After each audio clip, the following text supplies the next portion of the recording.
घर में माँ बाप की खर्ची हो चाहे ना हो, लेकिन ससुराल में साले साहब को झाड़ के डेंट पेंट में चल रहे बाहर।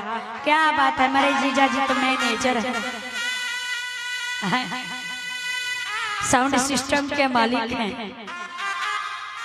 हाँ, लेकिन सलाह माँ बाप से लेना चाहिए। माँ बाप से बढ़ करके संसार में कोई नहीं है।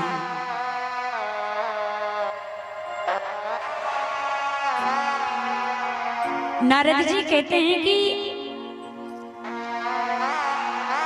कि आजकल इतनी वैमनुष्यता फैल गई है, घर में युवा नारी की चलती है, किसी बड़े बुजुर्ग की नहीं चलती है। दंपति नाम चकल का नाम, दंपति माने जो पति पत्नी एक दूसरे के दुख में सुख में साथ देते थे, आज वही एक दूसरे के दुख के कारण बने हुए हैं। किसी में पटता नहीं है, बनता नहीं है। पति पत्नी आज एक दूसरे से दुखी है। ऐसा समय आ गया है। पत्नी पति को नहीं समझती, पति पत्नी को नहीं समझते। जिसके पति की बुद्धि अच्छी है, जिसके पति अच्छे हैं, उसकी पत्नी अच्छी नहीं है। जिसकी पत्नी अच्छी है, उसका पति अच्छा नहीं है। दोनों का तालमेल नहीं बैठता है। बड़ी विडंबना है। उनमें आपस में कलह मचा हुआ है।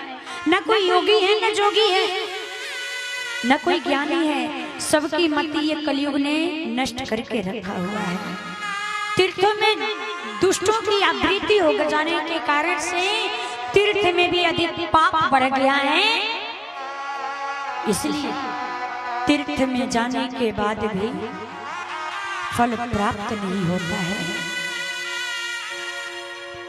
क्योंकि अन्य जगह पे यदि हम पाप करते हैं तो तीर्थ में जाकर के पाप को धुलते हैं।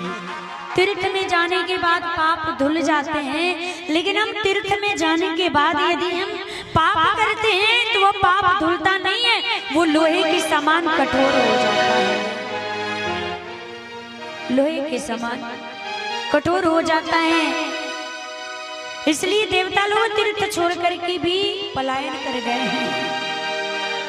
नारद जी कहते हैं, महाराज मेरे मन को जब कहीं भी शांति नहीं मिली तो मैं घूमता हुआ वृंदावन में चला गया, और वृंदावन में एक युवती से मिलना हो गया।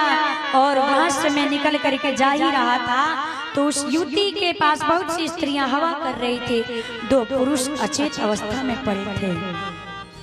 स्त्री ने मुझे आवाज लगाई, भो भो साधो क्षण तिष्ठ मति चिंता मपि नाशाय दर्शनम तव लोकस्य सर्वथा धहरम परा।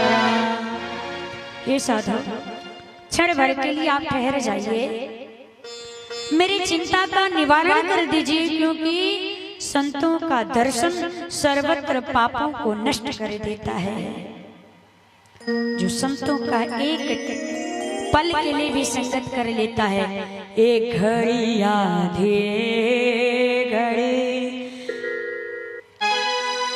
एक घड़ी घड़ी आधी में पुण्यात तुलसी संगत साधु की हरहि कोटि अपराध। एक घड़ी आधी घड़ी, आधी में पुण्यात तुलसी संगत साधु की हरहि कोटि अपराध। एक घड़ी में आधी घड़ी, उसमें से भी आधे घड़ी यदि संतों का संग हो जाए ना तो मेरा जीवन धन्य हो जाता है।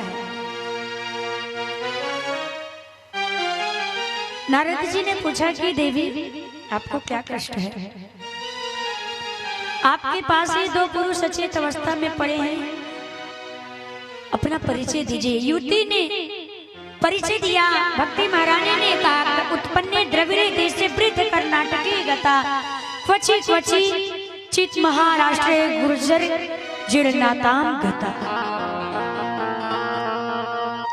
मेरा जन्म द्रविड़ देश में हुआ था और मेरा लालन पालन कर्नाटक में हुआ था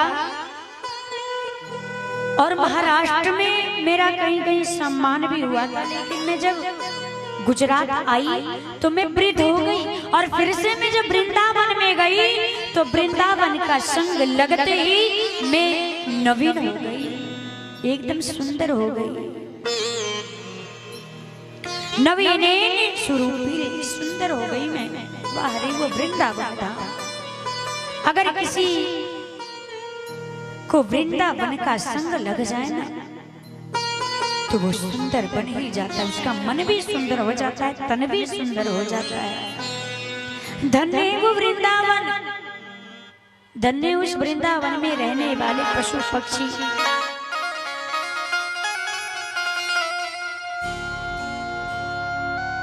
और हमें तो भगवान से यही प्रार्थना करनी चाहिए कि मेरा उम्र इस वृंदावन में ही बीत जाए, क्योंकि हमारी ठाकुर जी, हमारी राधा रानी जी नित्य वास करते हैं उस वृंदावन धाम में।